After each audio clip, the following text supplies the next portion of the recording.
recipe.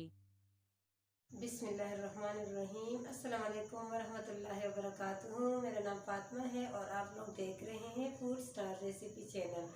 तो आज मेरा भी गला ख़राब था और मैंने सोचा कि हम आज कहवा बनाते हैं, तो आप लोगों से मैं वो शेयर करती हूँ। क्योंकि जब ज़ुकाम लग जाता है, नज़ला ज़ुकाम लगता है, तो अक्सर गले में भी रेशा, चेस्ट पे रेशा जमा हो जाता है। तो उसके लिए आज हम कहवा बनाते हैं। तो चले हम शुरू करते हैं। ये देखिए, हमने पानी लिया है, 2-3 कप पानी लिया है। तो अब हम इसमें ना चीनी डालते हैं। बाज़ लोग मीठा पीते हैं, बाज़ लोग जो है ना वो दरमियाना और बाज़ फीका। तो आप लोग अपने हिसाब से चीनी डाल सकते हैं। अब इसमें हम कोई चीज़ ऐड नहीं करते हैं, ये 1-2 मिनट के लिए पानी गर्म करने देते हैं। अच्छा, ये देखिए हमारा जो पानी है वो सही तरीके से गर्म हो चुका है। अब इसमें हम ऐड करते हैं दालचीनी। हाँ, ये दालचीनी हमने इसमें डाली है और इसमें हम बड़ी इलायची भी डालेंगे। ये देखो दरमियाने साइज़ की बड़ी इलायची है, ये हम ऐड करेंगे। और इसमें हम लौंग के 3 दाने, ज़्यादा नहीं, ये देखिए हमने ऐड किए।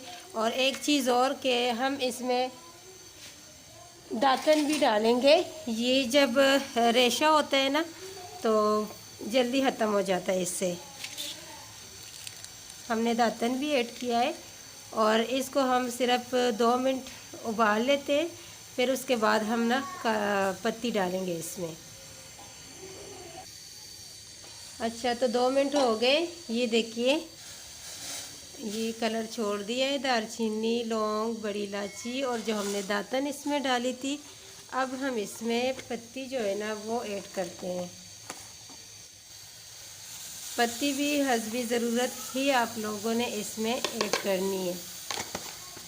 और ये जो दातन है, तो जिन बच्चों को, बड़ों को, बच्चों को वो खांसी होती है ज़्यादातर, तो उसके लिए सबसे बेस्ट है। और गले में रेशा भी है, इसके लिए भी बेस्ट है। और ये जो कहवा हम बना रहे हैं ये स्पेशल इसीलिए है कि जब गले में रेशा होता है, चेस्ट पे वो बलगम जमा हो जाता है, तो ये उसके लिए बहुत ज़्यादा बेस्ट है। और ये हम इस्तेमाल करते हैं क्योंकि हम दवाई वगैरह भी कर ले, डॉक्टरों के पास जाए, जब आराम नहीं आता तो फिर हम यही इस्तेमाल करते हैं। और अल्लाह का शुक्र है कि हमें आराम आ जाता है इससे। तो ये देखे बस हमारा जो कहवा है वो तैयार हो गया। और अगर आप लोगों को भी रेशे का मसला है, ज़ुकाम, नज़ला ज़ुकाम है, तो आप लोग भी ये कहवा बना सकते हैं और इससे आप फ़ायदा उठा सकते हैं। और ये ज़रूर बनाएं, इस्तेमाल करें और इंशाल्लाह इससे शिफा मिलता है, क्यों नहीं मिलता, बस यकीन रखना चाहिए। तो ये देखिए हमारा जो कहवा है वो तैयार हो गया। अब हम चूल्हा बंद करते हैं। तो ये देखें माशाल्लाह ये तैयार हो गया है। अब हम इसको इस्तेमाल कर सकते हैं और इसको बस गरम गरम पीना चाहिए, ज़्यादा गरम भी नहीं, दरमियाना पीना चाहिए। तो फिर जब पी ले तो उसके बाद ना मुंह को कपड़े से या मास्क लगाना चाहिए ताकि हवा ना लग जाए मुंह पे। और अगर आप लोग को ये हमारी वीडियो अच्छी लगी है तो हमारा जो चैनल है वो सब्सक्राइब भी कीजिए और हमारी ये वीडियो भी शेयर कीजिए सदका जारिया के तौर पे। ओके, अल्लाह हाफिज़।